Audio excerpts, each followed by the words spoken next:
you're about to hear is pure entertainment, recaps, and stories in the Pacific Northwest motocross scene.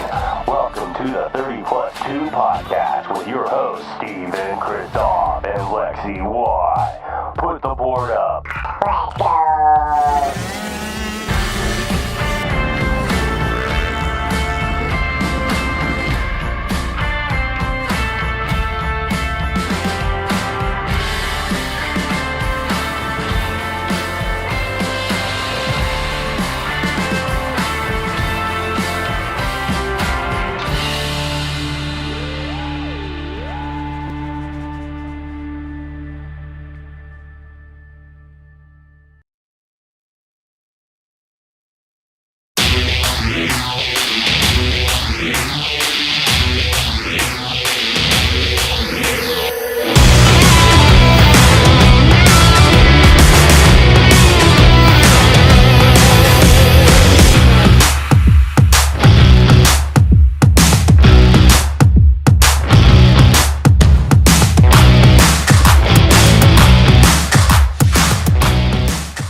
All right. It is the 30 Plus 2 podcast, and we just have rotating co-hosts here on the 30 Plus 2 podcast now. So we're probably just going to rename it since Lexi's been busy lately. Tyler's out there getting ready for PRO. So we got Cody Clark on in the co-host seat and guests as well. Cody, how's it going tonight on this Tuesday?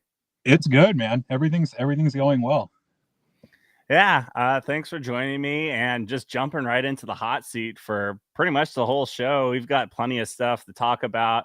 Like I said, you've got, yourself with your ATV and MX stuff. You're kind of like the MX versus ATV Unleashed, but you just like replace the verse and put "and" on there. So we'll get into why you do both and how the heck you do both, because I feel like with me not knowing anything about quads whatsoever, there's got to be some like things that works on the dirt bike for you there and things that works on the quad, but I don't know if they all really mesh together that well, because I feel like you probably have to ride them slightly different, like when you're out there on whatever machine you're on.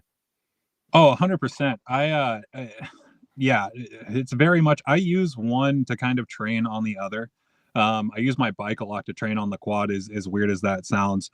Just Okay. like comparing lap times, and obviously the bike's got more horsepower, quite a bit, like 15 more horsepower, even though they're both 450s. So I'm like trying to figure out on the quad how I can carry more corner momentum to help exit speeds, and likewise, like how can I take this corner faster? How can I take this corner on my bike as fast as I am on my quad?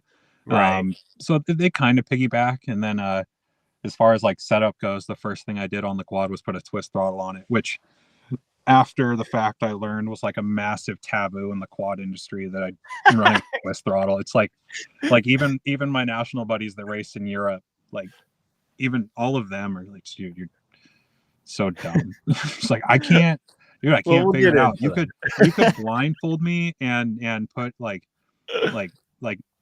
get rid of my hearing, get rid of my eyesight. I could almost hit a jump strictly based off of how far back my wrist is. And Right. then, put me on a thumb throttle, and like, I should be in the beginner. Like, it was sad. It was so sad trying to figure out a thumb throttle for like the 6 weeks I tried it. And I gave up. Well, we'll jump into that, and then later on in the show, as you can tell, our big happy-go-lucky Moto dad, he's been on here a few times. We've got AJ Brolette, and then we're gonna have Randy and Stick Owens on. They both went to Loretta Lynn's area qualifier down in Hangtown this past weekend, so I want to jump in with the parents. I was trying to get Hunter on, but he's being a little gun shy. That's AJ's kid. We'll get him on here eventually, but I want to hear a little bit about how the weekend went with area qualifiers. Randy and Stick actually went all the way down the Mesquite. They didn't qualify, drove all the way back into Oregon. And then a couple days later, I think it was like the day before, they're like, you know what? We're going to go back down to California. So they drove Arizona, Oregon, California, Oregon. So we'll talk about what the crazy decisions were like there with both Randy and Stick about Callan and Weston on the 50cc side. So yeah, tons of stuff to talk about tonight. And then, yeah, you're just co-hosting here. And then, yeah, we'll get into all your stuff. But yeah, we'll talk about P&W Moto. We got PRO coming up this weekend. But let's start off just kind of the chatter here that usually what Lexi and I do, Grayson and I, Tyler.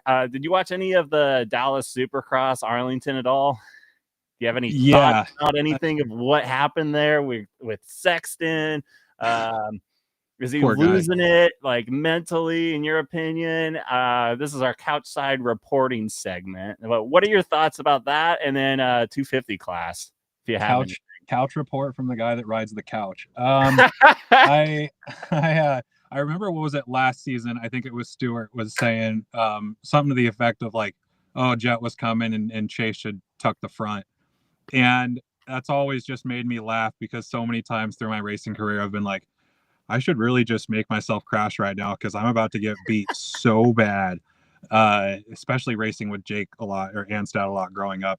Right. It's like, dude, this guy's coming. If I tuck the front right now, it's going to look a hell of a lot like, oh, man, I clicked neutral. Oops. And that quote that Stewart made last year stuck with me. And then watching last Saturday, seeing that happen, I was just, and it's not like it's the first time Chase is quite literally like, literally, I mean, how much money he lost to just being a racer, according to his the after race interviews. Like, I just wanted to win. I'm a racer. I'm like, yeah, but like, I mean, you're right? Easily just six figure. Like, you're way more than just single digit. Like, he probably lost $250,000 just, he had the win. I don't know why he needed to go for the win. I don't know. You're just like, I don't know, man. Maybe that's just kind of the new segment that Mathis on Pulp MX is just, I don't know, man. I really don't know.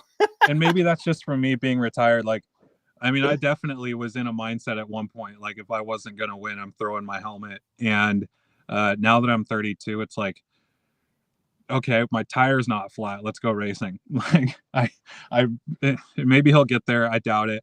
But yeah, I can't say poor Chase. It's happened like, what, 10 times? It seems like an unnumberable amount of times he has done that. Last lap, last two to go. I mean, look at Malcolm Stewart. He won because of that. So, like, yeah, it definitely interesting. We'll see what goes on there. I just think he obviously, if you watch in the slow motion, like, he was already tucking the front because he was going in so quick into that corner. So he was crashing regardless of the situation. Yeah. But he just gave up more points. And I was like, dude, I don't. Yeah, I mean, I don't know, the best thing Chase can do is call up Ryan Dungey and be like, hey, how do I win championships? And Ryan Dungey's going to tell him, go top three every weekend. Doesn't matter.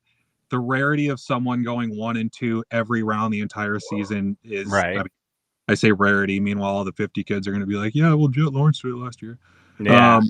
But like, that's so rare. It's like, you just got to go top 3. Hell, most of the time you just got to go top 5 and you'll especially be really rounds. Yeah, and if you're watching, feel free to chime in the comments. Try to do it on the main page or on YouTube. For some reason, sometimes our comments don't even come through, so I'll try to look down at them while I'm having conversations with all of our guests. But sometimes if you comment on like the Facebook group one, P&W Moto, or anything else where it's streaming, sometimes it does not come through. So if you don't see it come through, just try it on the main sources like YouTube, and that will hopefully come through, so then I can read your questions and comments. But yeah, I mean, quick recap on 250s. I feel like Deegan's kind of got full control of it. Unfortunately for Smith, I just kind of, I don't know, man.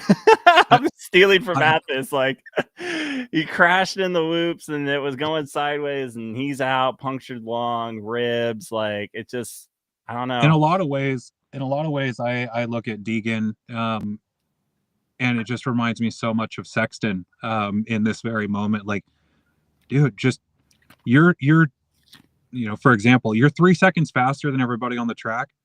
be a second and a half faster than everybody on the track. But he You're does going to be smart feeling stuff. more comfortable, get out of your own way and win a championship. And you'll probably win more races too. I mean, Well, Deegan's got it at this point. Smith blew it on unfortunately crashing there. I know it wasn't out of his it was out of his control there going sideways. So it just and is that his fault? Is that bike's so new? Those Triumphs are so new. Are you still trying to figure it out? I mean, I think the whoops are just like gnarly, and I know we can talk about that with Arena Cross and whoops in the WHR series. So let's jump into Arena Cross is done now. You raced both of it with dirt bikes and ATVs.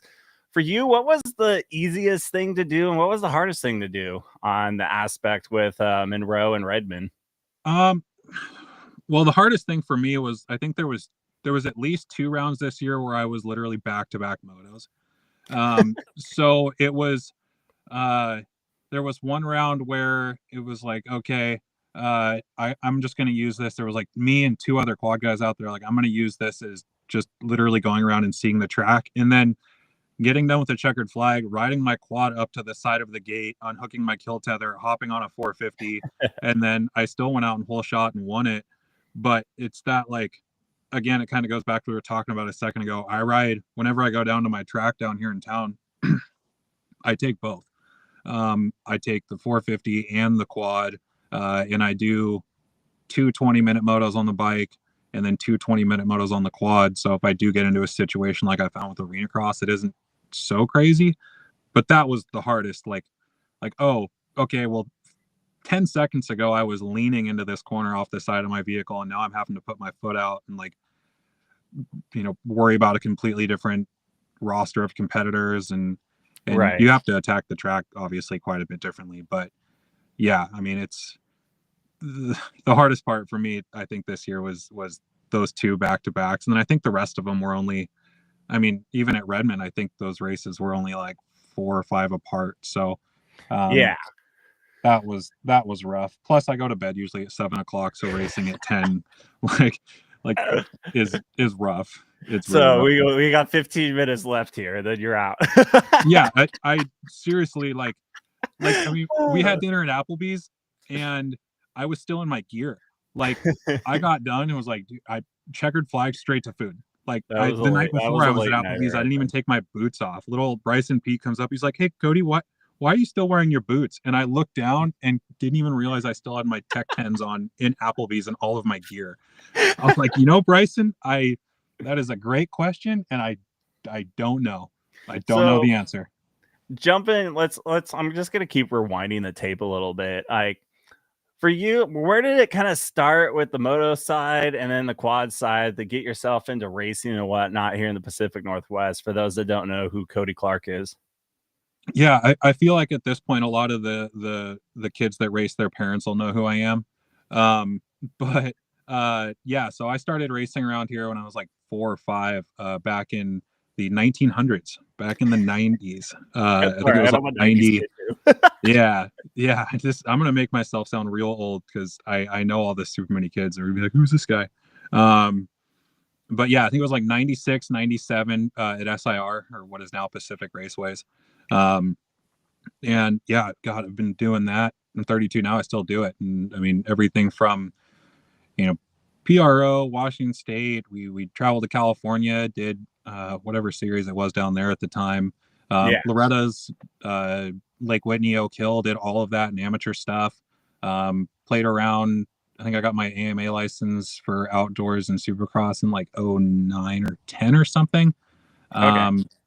And then stopped that at 21 because I realized, hey, I can still walk. Like, this is rad. I'm definitely not starving, but I'm not going to buy a yacht tomorrow. And I'm smart enough to know that I can't afford an extra second because it's either going to cost me, my life or thousands and thousands of dollars. Like, I just straight can't afford it. So, right.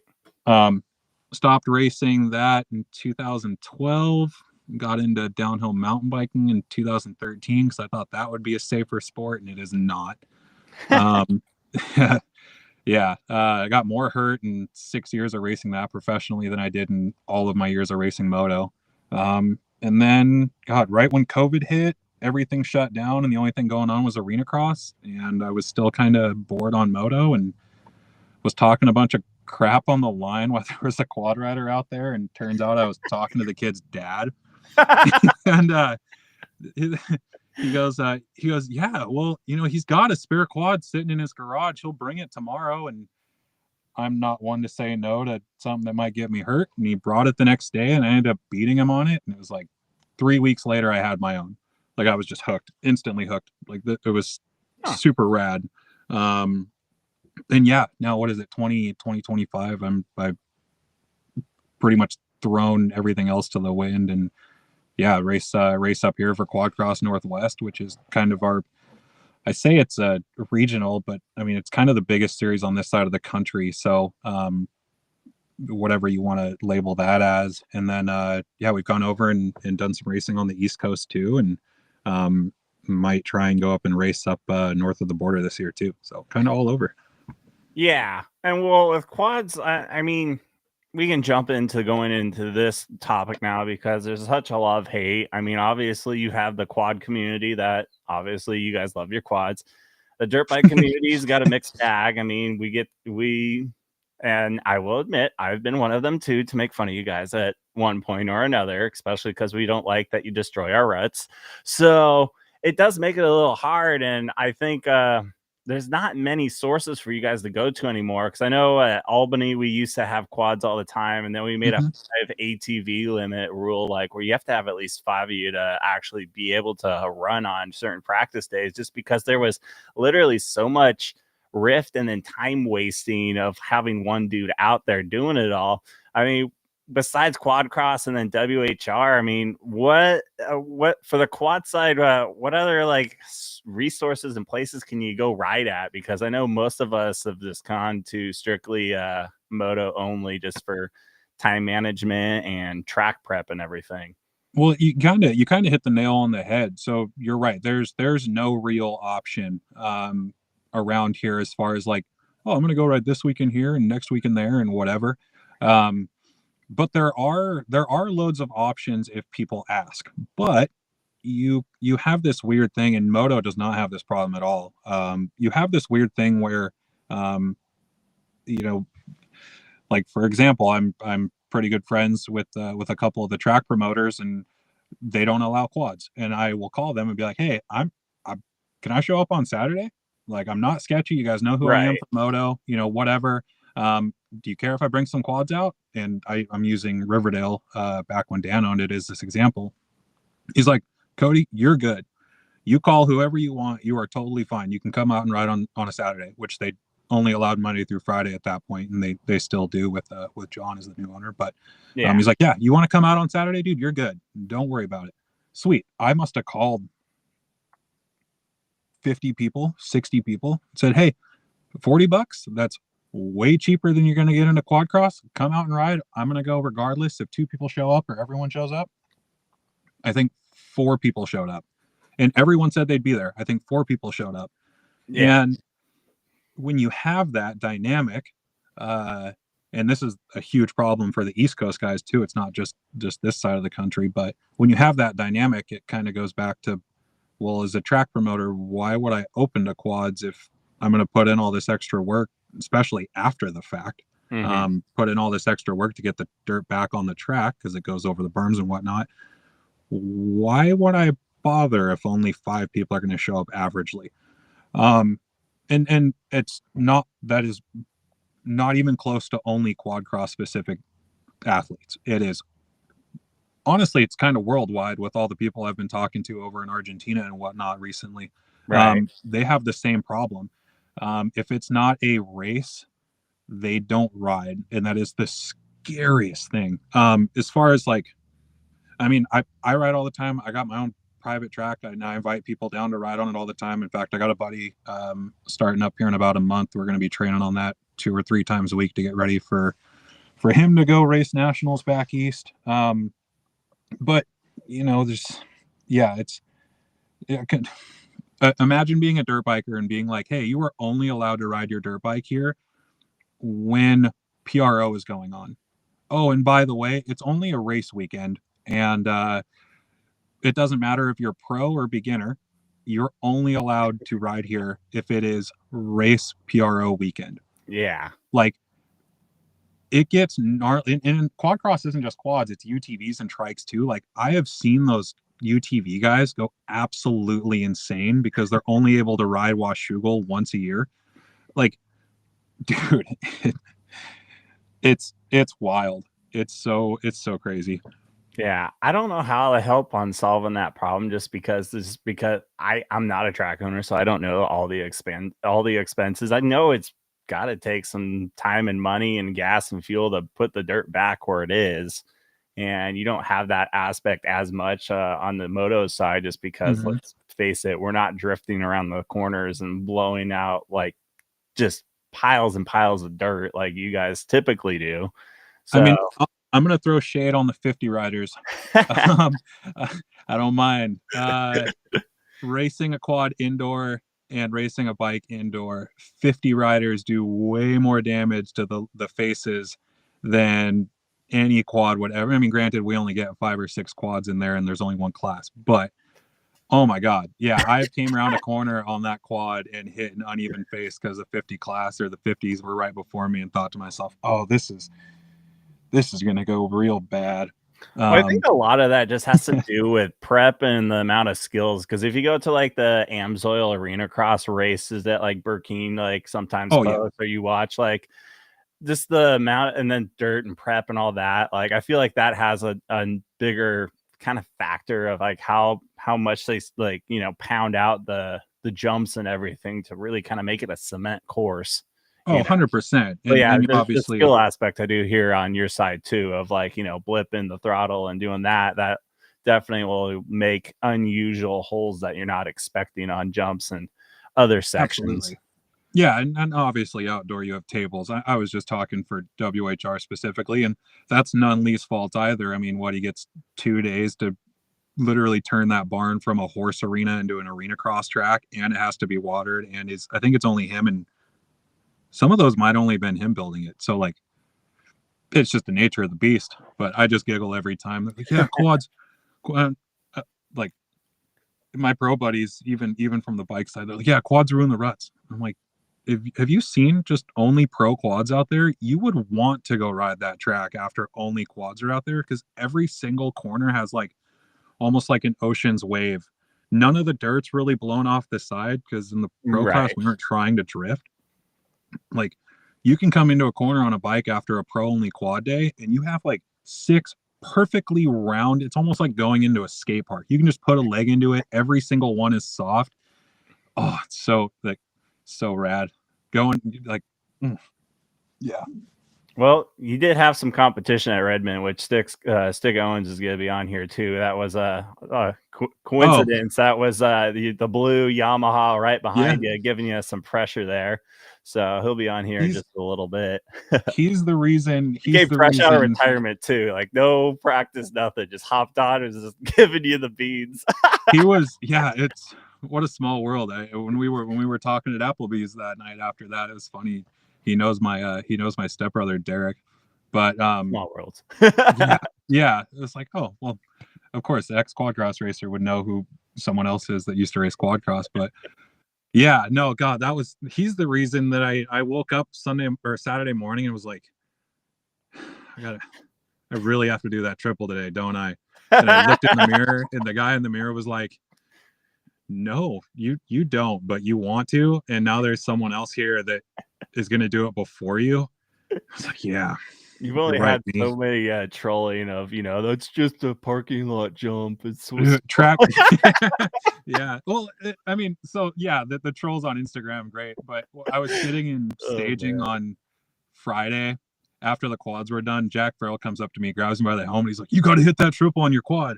And I was like, you going to be here tomorrow? He's like, no. I was like, sick. I'll do it tomorrow. I won't do it tomorrow, but I'll tell you I did. And then I ended up doing it. And he was the first person the video you got. Yeah. He was the first person I sent it to. I was like, well, here I go. Like I risked my life just because you told me to. And you know what I got back? I got a thumbs up emoji. I was like, oh, sick, Jack. But I risked my life for you and you got nothing. I'm just waiting give to me a see pep talk. I go out, AJ's do few something like minutes out. could have snapped an axle and whatever, and it's just like I got a thumbs up. It's like, Right. Well, I'll have so Stick and worth it. Randy on here in just a moment. I'm giving AJ a few more minutes. He was literally picking up a bike and driving. He's like, send me the link. I'll try to join as I'm driving. I'm like, okay, well, don't kill yourself, bro. Yeah, definitely So not we'll get worth in the Moto family talk and AQ recap here in about, I would say, 2.5 minutes. But Sure. yeah. I mean, Pro Taper shared it. You made my Instagram reels famous over a quad triple. So Let it I be don't I a don't know quad. who's more famous, you or me. I don't A know. quad. You're the one that did it. I just filmed it. Keywords quad. I when Pro Taper shared it, I laughed, and they shared a few of my stuff recently, which was cool. But when they shared that one, I laughed because I opened it up and it was pretty recent. And when I opened up their page, it was like it was Chase Sexton, Roxon, and then I think Deegan was on there, and what kind of like the most recent 6 posts. Right. And of those most recent 6, you've got all of these top Supercross guys, and then I mean, I just feel like I'm a small town guy. I got all these top Supercross guys. They're making all these millions of dollars, and There's there's just like one quad clip. there's me hitting a triple, and it's got like their clips got like I think their biggest one of that 6 groups got like 8,000 views, and then the guy hitting the triple on the quad because Jack Farrell told me to do it. It's like I think it's at like 302,000 now, Right. and it just like and that's not even all the years of racing moto, right? Its career was subpar, whatever. And then I hop on quads, it's like million views, almost 2 million views, 900,000 views, 300,000 views, 500,000 views. I'm like, and people want to say quads are gay. Like, But I got the views. yeah, like it's doing a lot for even like the behind the scenes personal life too. Like, Right. That just makes it funny. Well, dude, yeah, a quad. I'll just throw. There he is. There's AJ. All right, he snuck on there quietly. So let me throw intro on here, and yeah, we'll talk some recap of Loretta Lynn's down in Hangtown and everything else. Yeah, I'm excited.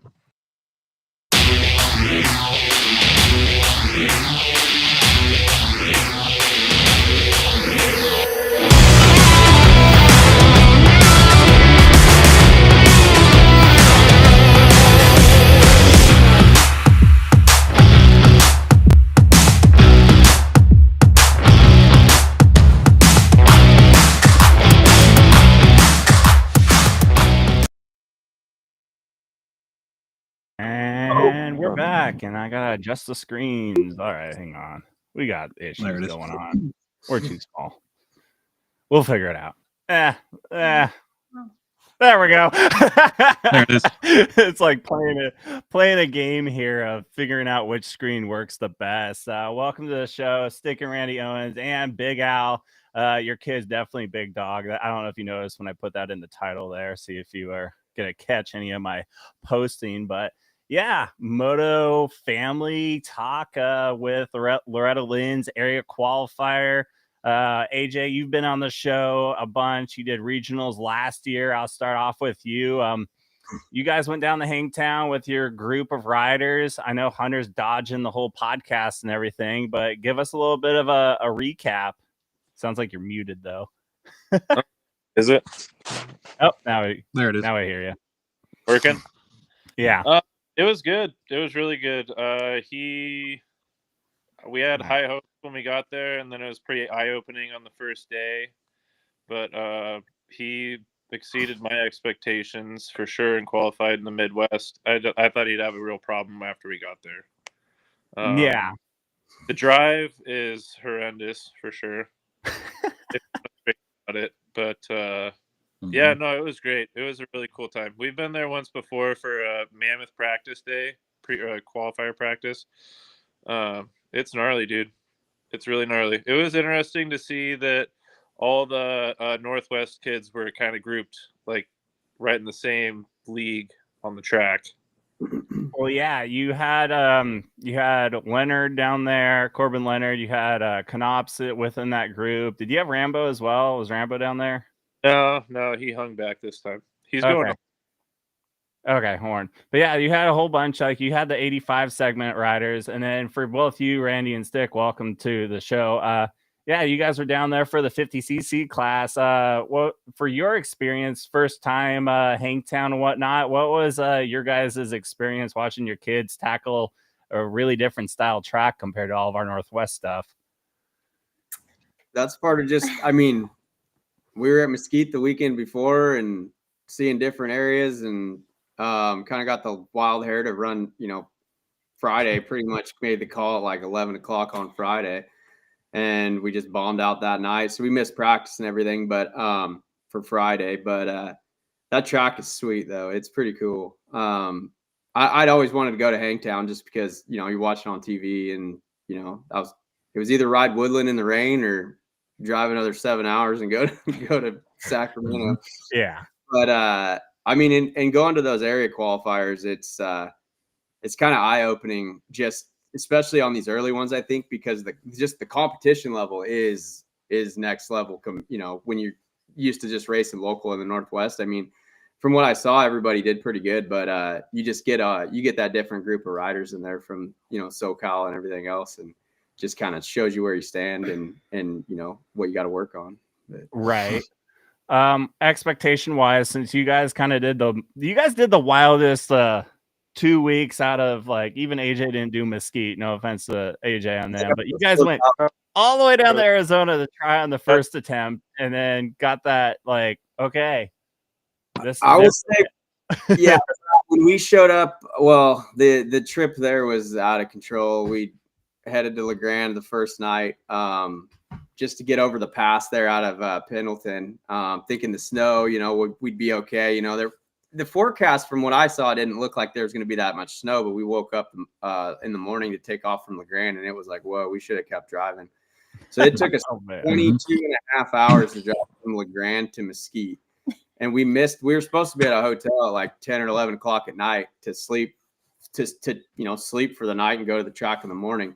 I rolled into Mesquite an hour late for practice, straight through the night. Callan missed her first practice. Yeah, we missed Callan's first 2 practices for the Cobra and the PW. But we got Weston to the line, and then it was just kind of like, I mean, that big of a race. It was pretty wild. I mean, we rolled up to the gate and look in front of Weston, and there's Villapoto on the back of the 250. Villapoto. There we're on the gate. It was just like, whoa, where are we at? And then the kids came off, and we're like, we got some work to do. Like, I think I looked at Stick and I was caliber. Like, I think we might be out of our league here. It was, I mean, that Ezra. He'll be back. Ezra Armbuster. I don't know if you guys ever watched that. It was a TikTok reel or something where he was. He's the one that went 1-1 in the Micro 2 class, and his bike wouldn't start on the line, and he was like 30 down, and he charged all the way back to 6. He won the Micro 3 class that Weston was running. I mean, those kids were sending everything on that track. Some of them bounce off, crash, cartwheel, get back up, just go again. It was definitely we gotta learn how to jump. I'll say that. Yeah. I can't imagine, like, I'm sitting here listening, and I'm just like, back when I was doing that stuff in the 2000s, like, kids these days in the 50 class, I mean, they're training at Club MX, they're training at all these facilities and stuff. Right. And I'm just like, dude, I feel like when I was that age racing all those, like, I remember 2008, I was on the line at Loretta's, and I was quite literally shotgunning a can of Coca-Cola on the line.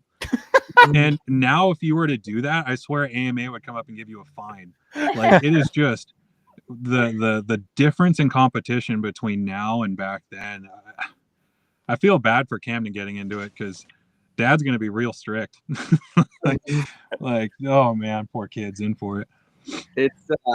It's pretty fun. I mean, it's fun to see, like, the kids have the drive and the motivation to keep, even after showing up there and basically getting our asses handed to us. I mean, we've made some progress at Mesquite, but it was definitely eye-opening. But then just to not lose the fire to keep wanting to get better, not get discouraged, and come home, get to work. And I mean, we, then go to Hangtown. Day 1 was not good. Day 2, Weston did way better. Up, both of them shaved a bunch of lap time off their laps to the leaders, and went from, day 1 was like 20th at Hangtown. I'm like, man, you gotta wake up. We gotta go. So I I went to the old bag of tricks. I had him in a chair with Cypress Hill going in the friggin' ear. Yeah. Get your head right, dude. You got to be ready when the gate drops. And I think I averaged, went off the leader's time because lap times changed on track condition. But yeah, Weston shaved 13 seconds a lap off going to Sunday and went from 20th to 13th. So we didn't get in, but he was hitting no jumps. Like, the kid wouldn't jump. If he was jumping, we probably could have shaved another 10 off on the jumps he was making. But it was, it's just, and it's really cool the way it's so well run. It's just like clockwork. That event. Yeah. It's impressive. Yeah. Was the decision to do Hangtown just because of like performance wise at AZ Cycle Park? And you're like, I don't want to hang my hat on this like result for both riders. Like, I want to try again and just go at it again with it being a week apart. Like, what was the decision making to make that like big commitment on driving? We'll get AJ back in a moment. He's having connection issues. That's what being married to Stick is like. Have no plans ever. We just fly by the seat of our pants. Our plan is to try to hit as many area qualifiers as we can. That was kind of like our goal this year. Weston has this really big dream of being at Loretta's one day. And we're certainly not there yet. I think we've got a lot of work cut out for us still, but Stick just called me.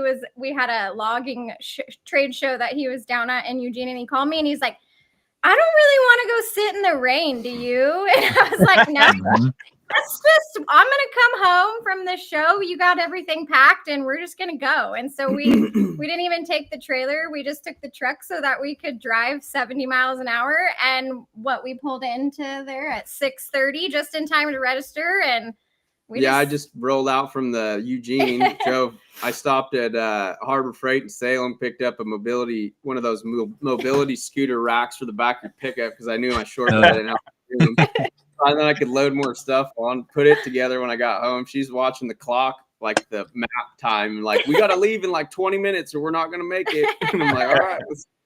So we just jammed everything in the back of the truck and it made us. You got to have that. You got to have that laid back lifestyle though. Like, there's so many 50 parents these days and an unnameable amount of 50 parents these days that I swear they have so much anxiety that the kids are 4, 5, 6 years old and like the kids are shaking on the line because they're so nervous about.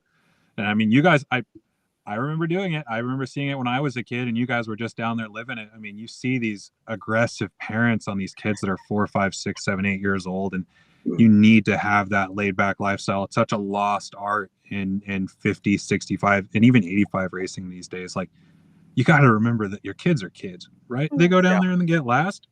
Sweet. As long as the kid's having fun and wants to come home and try and do better next year. Like, I know with Camden, if he ever gets to a point where he's not having fun, it's like, okay, we'll go race quads or something. Like these parents down that route. Yeah, these parents have so much strict, like, yep, he's going to be the next Ricky Carmichael. He's 6. Like, yeah, that's like, right. It's the same thing as like throwing your kid into freaking stick and ball sports and thinking they're going to go pro. It's sure, there's not as many people, but as far as competition level goes, you gotta, it's a commitment to get to that. And certainly we're not even looking at that sort of the world. It's just kind of. You're also on the newer side, being like right at the beginning versus which hopefully AJ, if he gets his connection stuff figured out, him being in the 85, get his perspective of going through everything. And then Cody's obviously done Loretta's all the way through. Cool. Just trying to figure out the happy balance that you guys have, especially now. That's why I was going to ask you, Cody, like, what do you think your perspective would be for like, newer parents racing and how you would go about things? And you pretty much already nailed it on your perspective. I'm like, you're not going to be a Villapoto or a Carmichael right off the bat unless you're just naturally gifted that way. And it's like, how do you know how to get your kid to click a certain way without telling them, certain adult words, like I've seen other people do. You're a racer, Stick, so you'll get this when I say this. And I know some of the other around here, some of the other 85 and 65 parents, they race and ride too. I'm like, McVale and whatnot. You'll know, right? So keep it fun. I was lucky enough to even get into like the AMA pro level, mostly just having fun. Like I would come home and ride with my buddies after school, and we would go ride in the national forest until dark, and that was it, right? And then I'd go race on the weekends, and it was like I was in 450 junior up here, and I was absolutely dominant. And this is when my dad found out that it's like, okay, we might have something here. Let's start really traveling. We were 450 junior up here and made it to Loretta's, and we're like, cool, this is fun. Again, this was the year I was like out in the river in the sun and drinking sodas on the line. And my dad was like, probably a 12-pack of beer a day. Like we didn't know what we were doing. We were just treating Loretta's like we were at SIR, right? And just spending all this money here. Hey, Loretta. My dad knew my dad knew something was up when I crashed that year every single race in the first turn. And I passed the entire field. I went from last to 8th, last to 7th, and last to 8th for an 8th overall. And we were on our way home, and my dad's like, that no one did that the entire event. And I'm like playing PlayStation in the back in the RV. It's like, sweet. I don't know. And we came home and went to intermediate. And at the time, I don't know if it's still that way, but open pro sport at Loretta's is intermediate and pro. You don't have to be I think it's like, as long as you're not licensed pro, you can kind of be intermediate or amateur pro. I made it in 09 in open pro sport. So from 450 junior to open pro sport with like, I think at the time it was like, actually it wasn't too long ago. I was looking at the results for that in the vault. It was like Brett Q was in it, and there was a couple top guys in it at the time. And that's when my dad was like, okay. And we basically moved to California after that. We were down there for 8 months out of the year. I stopped talking to all my friends up here. Like we grinded it out, right? Yeah. And kept it fun. That was the kicker. Like I remember we stayed at like Elsinore one time for 3 months straight, and I just rode one of like the gnarliest jump tracks the whole time, right? Just keep it fun. My dad was stoked. He could sit in the sun, drink his beers. I was stoked. I could grind motos all day, and keep it fun and light and see where it goes, right? The second you start doing this, right? And, I think you're better than you are. Well, I don't know. Like, and there's this weird kind of power dynamic. Just stop while your kid can still walk. Because at some point he's either going to absolutely destroy himself, or you guys are going to see that frustration and it's going to completely break apart the family, right? So just keep everything fun and light and take it as far as you can until it's not fun anymore. And eventually you'll get to a point where sponsors will be like, okay, there's something here. And you'll see there's something there to keep chasing. The kid will see there's something there to keep chasing, and it's beautiful when it works out, for sure. Yeah. AJ, since you had some technical difficulties there, a question I was asking is this like kind of family dynamic at the track, racing the Lorettas and all that. You see like some that go way too hard in the paint, some that are like, depending how your kid responds, like what's the best way to help motivate your kid going. Cody just explained his perspective well. With you doing it now, again, you made it to regionals last year and whatnot. The differences for you would be a good question. It's like, have you found anything that you and Dalen or even Jason Valley with Next Level is like figured out how to unlock like extra speed and confidence and whatnot in Hunter going into 2025 now with area qualifiers? I mean, just good praise. I mean, that kid he thrives on getting faster and finding more technique. And I mean, we don't really tell him a whole lot. He just he listens to Jason. He listens to me. Like when I'm up at the line right before he drops his gate, I just say, "Hey, love you, buddy. Have fun." That's it. I mean, it's not. That's it. I mean, really, I work on his bikes and I ask him if they're running right, and that's it. Having fun. Nice. He's really into it. Yeah. Have you like had any frustrating moments as a moto dad trying to figure out like how to how to channel how you're feeling inside to be like, all right, you really kind of didn't do well. You should try to do better. Like, and then I on this dirt bike for a little bit and think about it, and then I go talk to him.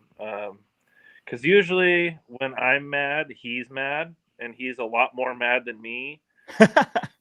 that in itself, just it's probably better for him to discipline himself than me to even go ask him, because then I'm gonna get mad because he's gonna respond out of being upset about how he did, because he knows that he messed up if he messed up or he didn't perform correctly. So Right. I found it best just to I just go look at the bike and forget about what happened, and then I just go ask him if he's okay, and he says no, leave me alone, and that's it. You got that Chase Sexton mentality right there. Yeah, few words. Had the run-ins where I've been in the trailer and I'm like, what the fuck, and work that doesn't work. It ruins the whole entire thing. Yeah. So I just let it off. And I'll be pissed off, and then we hug and go to the next moto.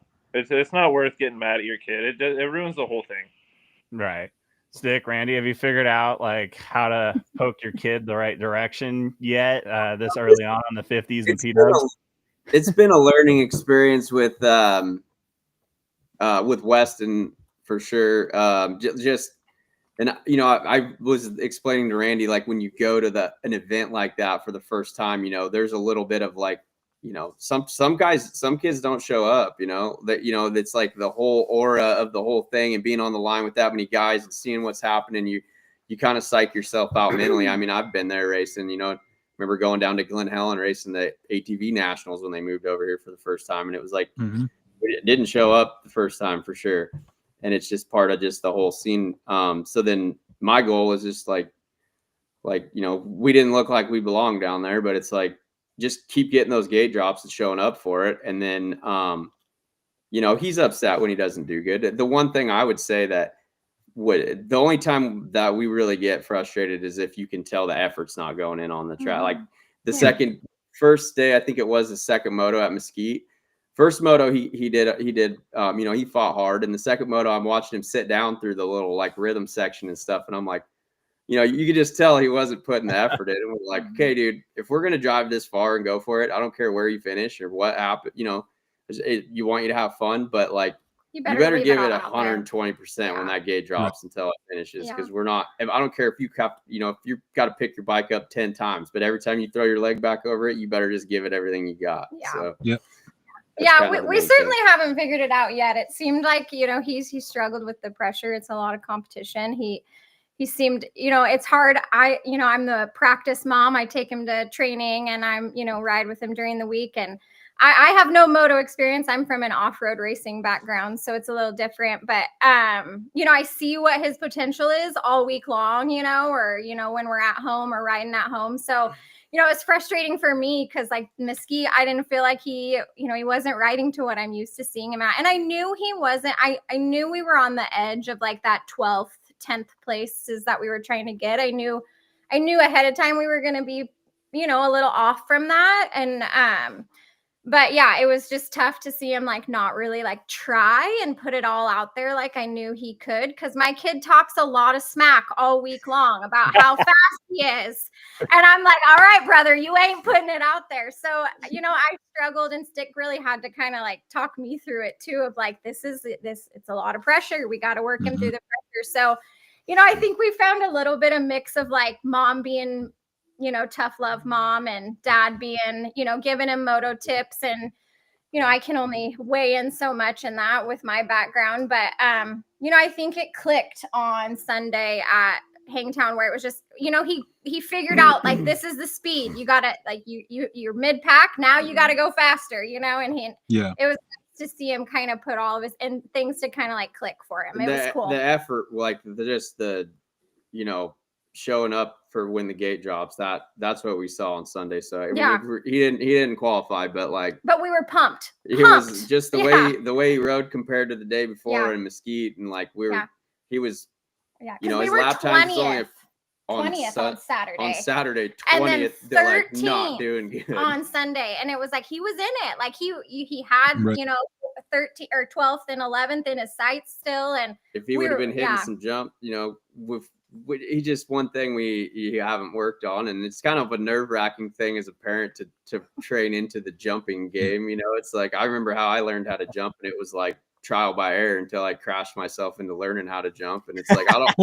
Well, it's different, right? Like I remember learning to jump, and I learned to jump because my dad came home with a bunch of lumber and built me a ramp in the backyard. And it wasn't like I had to transition. It was like this, and he's like, yeah. And then he goes out and buys hay bales and makes this like landing. He's like, sick, go jump it.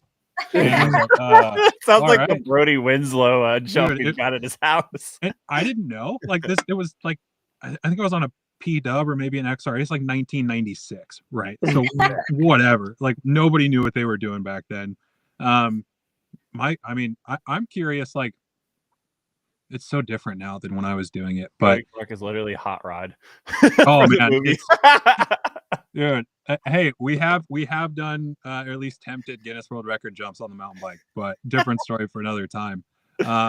My question to you guys is obviously, Stiggs, you guys are getting into it. AJ, you've been in it for a little while now. Like Loretta's, I say this loosely because definitely my 09 Loretta's year was like train year round. Yeah, you guys might be struggling at Mesquite now, but you didn't know you were going to struggle when you got there. And, obviously that's the same way. My question to both of you guys, like, what are you doing? Loretta's as big as it is. What are you guys doing to train your kids year round for that? Obviously you can't think so much about the qualifier or the regional because the goal is the goal up here, right? What do you guys do year round to train nowadays in the PNW for an event that's 2,500 miles away, completely different environment, completely different element, and on top of that, weather? Or have you figured out that process yet? Right. Nobody knows what they're doing, Right. We just ride. We ride as much as we can. 2 weeks ago, we drove to Horn for the day to ride in the snow. Yep. Like we ride. I don't know. We just ride anywhere we can, every week, twice a week, 3 times a week. Bellingham, Washougal, Tri-Cities, California, Oregon, Idaho.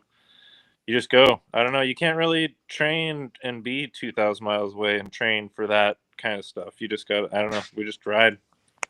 Sticks, what about you? I have some. I'll throw some tips in when I get the second answer. Sticks, what do you guys got? It's right now. It's just a lot of trying to get as much seat time as we can, and then working with. He works with Mike when we can. He listens to anybody else a lot better than us. So anybody that can, our buddy Curtis helps him a lot. So a lot of that, we haven't really got too deep into the physical training aspect. I honestly from what I could see down there, the mental game was bigger than anything. It's being mentally tough and having, getting your head right when that gate drops and just, how you show up and there's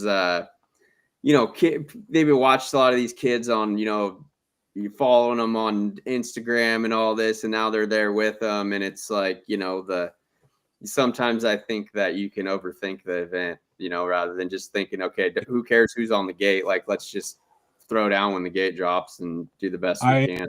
Yeah. I will say that there's kind of two things here. So I was lucky when, in 08, social media and Instagram wasn't as popular as it is nowadays, right? So a good way to look at that is like, okay, we're training for Loretta's.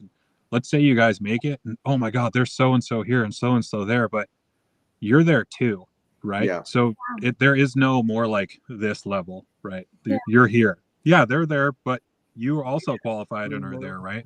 So it doesn't matter if it's like back in my day, it'd be like, okay, well, it doesn't matter if Ryan Villapoto's lined up next to me, right? Like my mindset is this.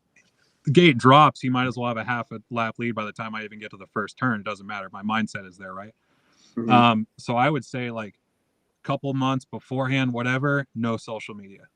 None. Because they're going to see all these kids that they look up to and be like, oh my God, I have to race him, or I have to race for the women too. It's like, I have to race him, I have to race her, whatever. Zero social media, no Facebook, no Instagram, no Snapchat, no nothing, right? They need to get in that mindset of like, I'm I'm that guy, right? Yeah. We need the And- insta bangers. Yeah. And then another thing is too that a lot of people overlook. There's 40 riders on the gate at Loretta's. I like to say there's 42. There's the track also, and then there's also the weather. Every year I went to Loretta's, it was 100 degrees and 100% humidity. Actually, if I remember right, 09 was more like 104 degrees and 100% humidity. And heat stroke around here isn't really talked about, but it's very real there. I got it in 08. Thank God on my last moto. I was so hot and over it. I walked into the river after my moto, and I remember waking up in the RV. Apparently, I went from being so hot to the river being so cold that I just fainted face down. So up here, seat time, obviously, as much as you can get.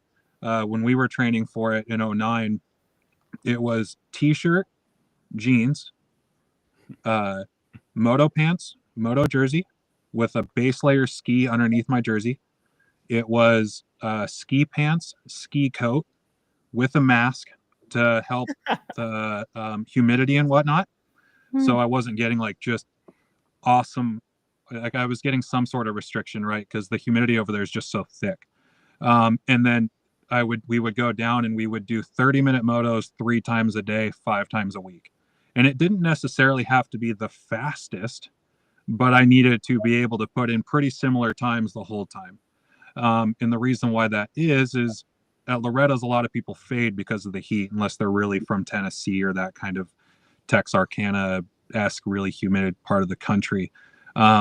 So my game plan was like, okay, I know I'm not in open pro sport. I know I'm not competitive. Who can I pick off later in the moto? Right. So my goal was always like grind as hot. I mean, even going to the ATV National in 2023, I was doing all of those same processes on my quad 4 times a week. And I was getting over there and it was like, okay, 100 degrees and 100% humidity isn't so bad. Right. Because I had been doing that in the middle of August here and it's like 95. Yeah. Right. So you guys can do seat time and that's obviously awesome. And you can't really replicate the soil over there, but what you can replicate is getting your body acclimated to being as hot as physically possible. And it sucks. It sucks so bad. But that's a huge kicker is just like, I remember people were making fun of me in 23, showing up to like quad cross and stuff. And I was wearing sweatshirts, my ski coat. It's August. Like, yeah, man, well, I'm going to Tennessee in 2 weeks and I know what that's like from being there earlier. Like, I'm hating myself for this, but I'm going to love it in 2 weeks when I'm there. That's something you guys need to think about. I'd like to see like if it's all just in your head mentally. I'm sure some of it does help, but I'm like, I wonder, because I know we've been doing the sweatshirt thing forever too over on this side. Like, I wonder how much, like, scientifically, if we can get like official stats, we'll have to get Fowler from Supercross to see if we can get facts to see if it works or not. I would say it's 80% mental. I mean, right. Being the person doing it and then going over there, getting on the gate, it was like, okay, I know how bad this sucks. I know how bad this sucks. I know how bad this sucks. Okay, cool. Race is over. Right. So it is mental for sure, but you know, if you can do it, and again, the sweatshirt's cool, but unless you're really wearing stuff to keep the heat in, which a sweatshirt doesn't do, which the ski clothes do.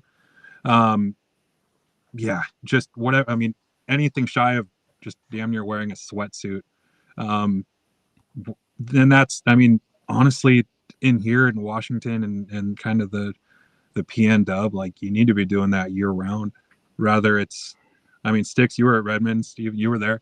It was so damn cold, you almost wanted to wear all that stuff. So like, you knew better, because when you took off, it was like, you know, well, my heart rate was jacked by the first whip section, but well, those whoops also weren't AJ could attest to, those whoops weren't really even. Oh my god, dude, that was brutal. Yeah, I was where my heart rate spiked, and then I was like, I couldn't even hang on anymore after that. But it was fun. But yeah, the Loretta, I mean, I remember being at Albany. I was supposed to go with a buddy to Loretta's in like 2005 to go race the ATV National there.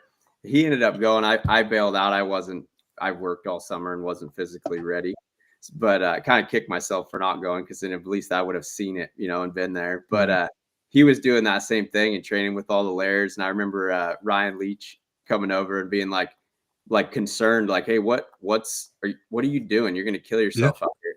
And he's like, oh, I'm training. I'm going to Loretta's next month. He's like, put another layer on and walks away. Yep. 100%.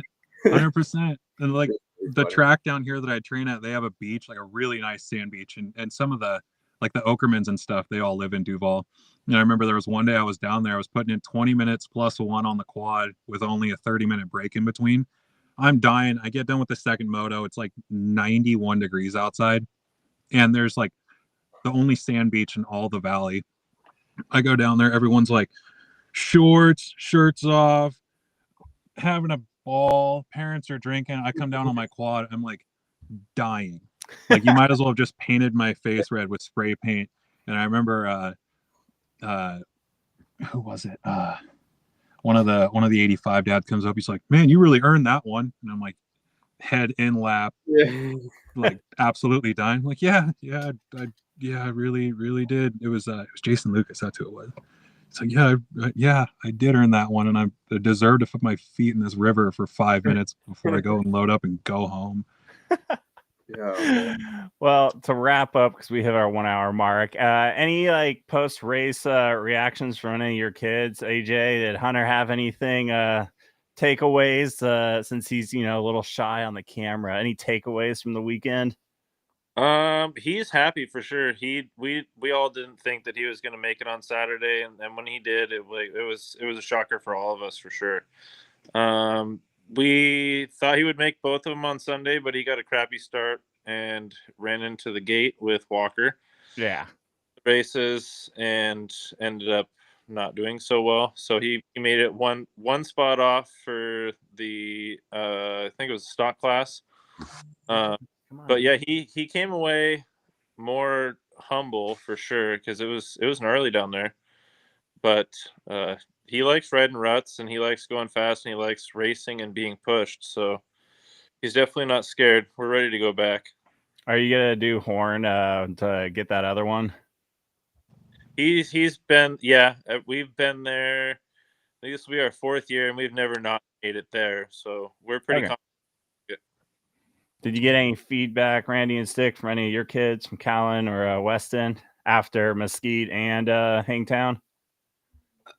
Or those kind of like, yeah, I mean, they had fun. They did. I mean, Weston's definitely more into it than Callan is. She's kind of just like bored of sitting in the stands, so she's on a P-dub. But but Weston, he's pretty twerked up. He really likes pushing himself, and he's been I think he's humbled a little bit as well. We've had a little less smack talk this week, so that's been kind of nice for Mom. Too, if she wants to talk about it. I think we're pretty excited and we're having a good time, and I think learning, just getting that, man, the experience that you gain just going to those is like just crazy. It's, I mean, even not making it, it's like, just getting more gate drops at those events it's huge. I mean, people show up for that. Like, I mean, we go to Washougal and have a class full of 30 50s and be finished. Yeah, they got 25 30 down there, and it's like everybody's top dog. You're not top. Yeah, it's a different ball game when you're showing up to those events. Sweet. And we'll see. Are you gonna do area qualifier or Horn and just try one more whack at it? I think we're gonna go to Glen Helen for the Mid-South, and then we're gonna hit Tulare. I think we might hit Tulare for the Northwest. There's a lot of Northwest ones still. So okay. I haven't been to Glen Helen since I guess I was there for works in 2009, and I love that track. So sweet. I want to go down it. I just want to go back to Glen Helen. It's freaking awesome. Yeah, sweet. We got to work on the corner though. That Talladega first corner, like it's a full whole end, man. Like you can't half down the straight. I mean, you're carrying it through that corner. It's and Weston sucks at starts. It's I don't know if you guys have been to Glen Helen, but it's a first corner, dude. It's freaking sweet. So yeah. I used to live in Temecula, and I hated Horn on the bike because I just was used to Washougal. It's like, this track's so big, it's so sick, and it like I hated the momentum, like everyone complains about at Glen Helen. Like, how is it this sick and there's not a lot of like flowy momentum unless you really work for it? I really want to go down there and ride it on the quad, but 3 nationals there on the quad. It was freaking sweet. But I'd love to go back. Years in a row. But all right. Well, we'll wrap up this segment here, and then Cody and I are going to finish off the show. But I just want to say thanks, Big Al, AJ Brolette, Hunter's dad. We'll get Hunter on here at some point. We'll peer pressure. Maybe you just duct tape him to a chair, like, hostile like style, and just put him in front of the camera. And then, Randy and Stick, Owens, thanks for jumping on here for the Moto parent segment. We got to do more of these. I enjoy them, and I think Cody's already trying to take Lexi's spot, so we'll see what happens. Oh, the new Lexi. Good. Yes, fun. All right, we'll take a commercial break here and then wrap up with Cody and I. Thanks, guys, for coming on. Yeah. Thanks, Steven. Thanks, you guys. The time is now. We have waited all season for this. Time to start our season once again.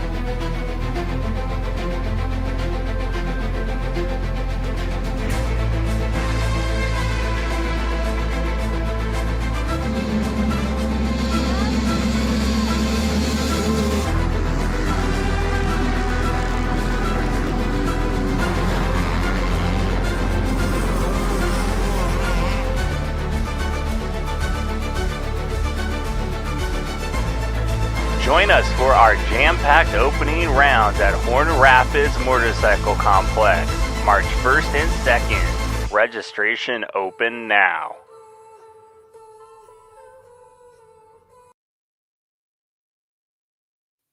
Yeah, so we got Horn Rapids coming up this weekend. PRO, Pacific Racing, Fusion Graphics, title sponsor with Duval Engineering as their presenting sponsor for this year, starting off 2025 Northwest MX Series.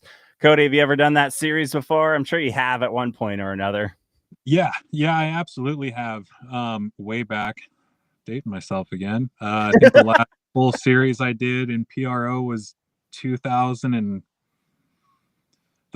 full series probably like 2005 and 6. And the only thing I remember, me and Tyler Hansen just going absolutely nuts in the intermediate class. And I remember going to Horn, and it was like, okay, you'd ride Horn a bunch, and then you go to a PRO, and it seemed like they would make the faces of everything like this. I don't know if they still do that. The tunnel or the table on the fence line was going the opposite way back then. I remember coming in that thing on a 450, being like, okay, it's a cool like third, whatever, very momentum filled, whatever. And I remember hitting it a PRO day and being like, I'm 900 feet off the ground right now. You jumped in his lane. Yeah, dude, it was nuts. And like, I remember having the conversation all these years ago with Tyler Hansen and be like, dude, I don't even want to jump that table. It's a tabletop. It's like 60 feet. And he was saying the same thing. He's like, well, yeah, that's where I passed you, is because I was able to jump it. And I was like, I'm going back to playing Xbox, man. This is way scary. Well, we've had a few segments here and there, so it happens. It's like Rusty, grandson, a couple of years, so proud of y'all making it. My son, Dwayne Regal, grandson, Racing Regal. Yeah, I've seen Racing out there. He's definitely a fun one to watch. So yeah, a little shout out there from Rusty Regal. Just wanted to read that Facebook comment there as we wrap up here. And as you can tell, I've had this banner on here for just advertising purposes. Gate Drop Showdown 3.0. If you want to be a sponsor, because we didn't really jump into promoter stuff, I'm sure we'll have to have a future episode here to talk about just the pros and cons, how much work gets into it. I'd love to make a part 2 with you, Cody, just because I'll try to keep this as an hour show and then also have subjects for the future. So jump into that. But yeah, Albany, September 12th through the 14th. If you're a sponsor and you want to jump on with the Gate Drop Showdown, I have tons of things available for you. I'll send you my PDF on what is available. You can be a title sponsor. I got a presenting sponsor. I've got leads. I've got a whole bunch of things. So if you're trying to build your brand, it doesn't even have to be Moto. I got Gopher Patrol last year, which is, fleshing out gophers in your yard and whatnot. Like, it can be anything from track activation, social media marketing, banners, vending, logos, merch, trophies, PA shout outs, naming rights. If you jump on early, I will market you throughout the entire year. And it's only February 25th. Cody, anything you feel on importance of sponsors, like how much it does for the racing community and putting events on? in your Well, opinion? I was just gonna Quick minute or piggyback off what you were saying. It's super important to support the one-off events, or maybe the promoter that's only doing two, because those series, if you want to call them that, or those events, are so much easier for a mass amount of people to show up to. So like your event, I think it's totally just spaced. Your event in September, I believe you said it was. 12 through 14. That's well worth its money, because people are going to be fixated on doing that one event all year versus well, I mean, some of the other series around here, it's like those are really great too for a different reason, right? You get the like PRO, for a great example. Everyone goes and does it. Everyone knows PRO, but everyone's looking at gate drop because they know in September, like, that's on their schedule already. So for a sponsor to get on that now is really smart. And I see the same people, or should say the same tactic being used in mountain biking as well.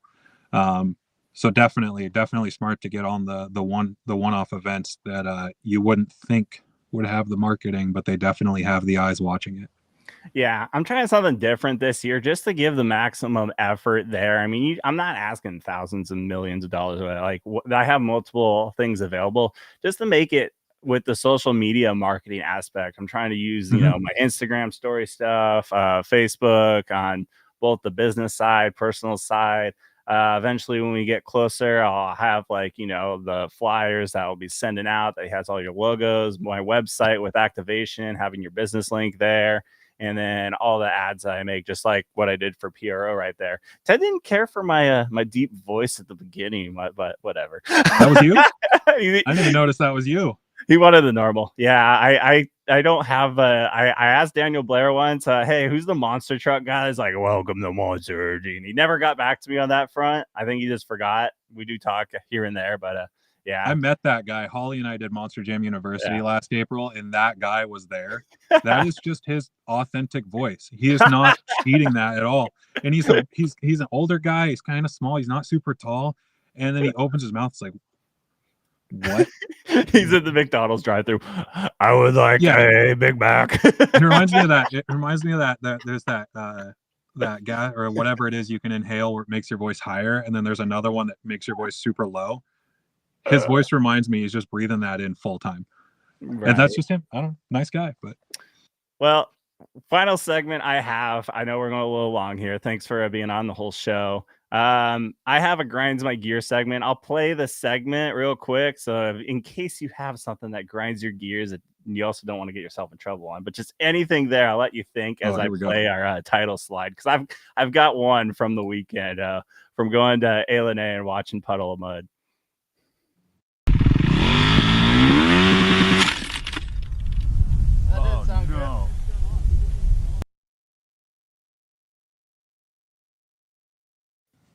Okay. While you're thinking, I'll go first. I go to concerts time and time again. Is there like a cutoff? I know this is probably just grinds my own gears, but it doesn't really matter. Is there like a cutoff point on when you just stop serving certain people alcohol? Like, hey, dude, you're buzzed, but here's another one. I'll take your $10. Yeah. I was in the kind of front. It's Puddle of Mud. It's not like, I don't know, Kendrick Lamar or anything like new age now where everyone's mosh pitting. Like, this is an older band. I thought we were like kind of have fun in the crowd and just hanging out. This drunk dude behind me just picks me out of the crowd. I'm standing still and just shoves me like hardcore into my group of friends and ladies and just continues doing it. And I'm like, bro, what is going on? And then the wife comes like, sorry, he had a few too many. I'm sorry. And like got it. And then he got into another fight. Like, and then I laughed on that one because he got into another pushing fight for no reason. I think it's just because I think everyone was doing this on him in his eyes because of how much alcohol was consumed. But then the security guard just like grabbed him by the neck and just ripped him backwards like out of the crowd on the second incident. Were you? So you weren't in the mosh pit, were you? No, but there was no mosh pit because there was no mosh pit that existed for Puddle of Mud. No offense, it was a great show. It was Puddle of Mud. We had a great time, but no one was like everyone's just like enjoying and like doing the whole like yeah like and all of a sudden just yuck. Just, Oh man. I don't know. Yeah, So that's what kind of grinds my gears. Like, come on, bartender. You know he's like already like puking and Right. swaying. He's not purposely dancing like that. He's just trying to walk. to be fair, it's 2025. If you're paying for alcohol in a concert or any sort of venue, like, come on. Like, you think all those people at Watershed are paying for beer? Like, get real. You didn't flask it into ale and Yeah, egg roll. like you can buy a bracelet that puts alcohol in it. Like, come on, it isn't the 80s anymore. You don't have to buy alcohol. Why are you picking me out of the crowd? I'm just an innocent Christian man just standing here listening to me screamed at by puddle of mud. Yeah. I mean, hats off to the people if they want to buy it. That's cool. I'm just like, I don't drink, so it was crazy. That just seems like wasted money to me. I'd just rather have my buddy sneak it in. But we had a dude crowd surf too, and he was going right towards all like my ladies that I was hanging with. And we decided, one, we don't have the arm strength to hold him. So when it got to like that certain segment, I kind of like helped like with the two other guys that were like, yeah, we're not doing this. And we literally heaved him, and he like hit the ground and gets up. He's like, woo! just stoked on life. One guy was not stoked on him because he got like a foot to the face on the crowd surf, so he wanted to like bite him the rest of the night. Like he just kept eyeballing him like. Hats off to people that can crowd surf. I'd feel bad. I'm 240 and 6'2". Like I come off the stage diving into a crowd surf, everyone's scattering. Right? It's like that scene in Mean Girls. It's like that scene in Mean Girls, man. Everyone's just scattering. There's one person that thinks he's smart enough to sit there, and I'm just crushing him. Oh man. Yeah. I don't know if that's necessarily a grind my gears, but yeah, no, the part was just all like, is there a cutoff? Come on, man. Think of the children. Oh man. Yeah, I mean it's at the races too. It's not even at the concerts. Like I saw plenty of repeat faces at that beer garden at Redmond. Just doing my anxiety laps around the arena. I swear I got more laps in there than I had all year. But I was like, oh man, okay. Like I don't okay. Damn, okay. Jesus Christ. Small world too. I don't know if you saw in the pro practice the KTM dude that OJ'd your famous triple and flew into the starting gate. I don't know if no, that happened. I missed so that happened on Saturday. He happened to be at Ale Day too, and he was standing right next to me. He's like, "Hey, so did you get my crash?" Sweet. Oh, dude. Steven's got everyone's crashes on don't ever piss him off because I didn't have that one though. But I just thought it was funny because I was in non-gate drop material whatsoever. I'm just like hood up in the crowd, like, yeah, enjoying it. Hey, I'm like, damn it.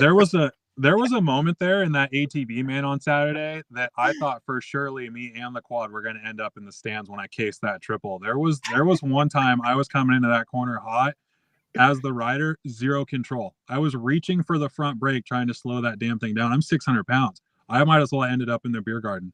I was coming in hot. Luckily I got it turned. Oh man. But man, yeah. Okay, going back. What grinds my gears? I mean, it can be anything. I have a funny one too, and luckily I am like oblivious to it because I'm like super tall like you, so I didn't see any of the grossness of like people watching in the casino. But like, just because you looked good wearing that in the 80s doesn't mean it looks good on you in the 2025s. Okay, yep. You definitely. I was wondering what I would say, and it definitely just clicked for me. And Holly is gonna love this because I talk about this all the time. What grinds my gears is going to like Hannigan or SIR or what is it? I consider SIR a 90s kid. Yeah. Or like even like Redmond was really bad considering it was like 12 degrees. So it's like, for the love of God, girls, put some clothes on. It is so weird being in my element of motocross racing and like almost being like, I feel like I'm in Victoria's Secret. Like I need to look at the floor and look at the ceiling. Like it's like, is this girl 13 or is she 30? I can't. It's so wild to just only 5 pounds of makeup on. You never know what's gonna happen. Oh my God, that pisses me off. I am a married man with a kid. I don't my want God. someone with Dude, the phone it is- to like catch me side eye when I'm actually looking at the corn dogs and not even looking at the chick. I trust me, I'll do a herd on a full-on corn dog in Redmond. I will, but for the love of God, even when I was racing full time and single and everything, I've just always been so driven to racing. Like I remember going to Lake Elsinore one day, and a guy parked next to me, and two blonde girls hop out, and I'm just like, there's what?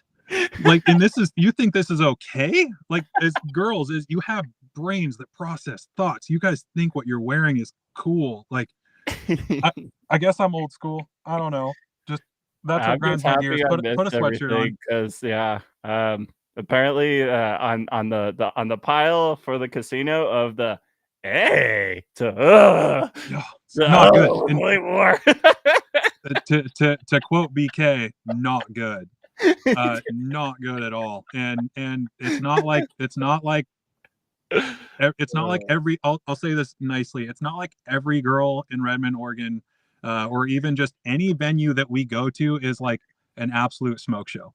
But the title of like, oh my God, yeah, I don't. Yeah. You want to talk about grinding my gears? That breaks them in half. That breaks my gears in half.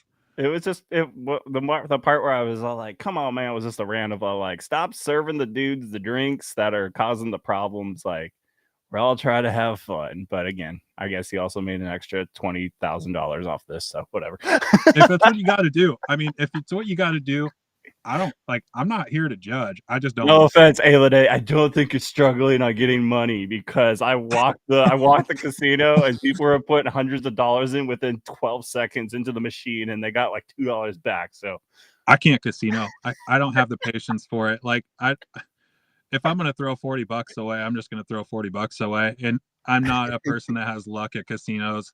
I will always go on a cell phone app and think I'm good, and then I'll go to a casino and be like, I swear to God, I had $100 in my hand when I walked in this door. Like, that's an entry fee.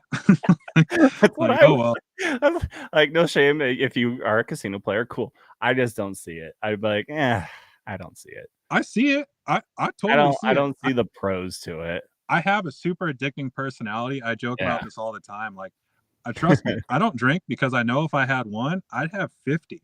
Yeah. Like, I don't gamble because I know if I put $1 in that slot, I'm gonna be there until Holly's dragging me out by my ankles, and I'm saying one more pull. Like, and it's anything. Look at my garage; it's full of. I rode a quad one time. Now I've got 2 of them sitting in there. Like, yeah.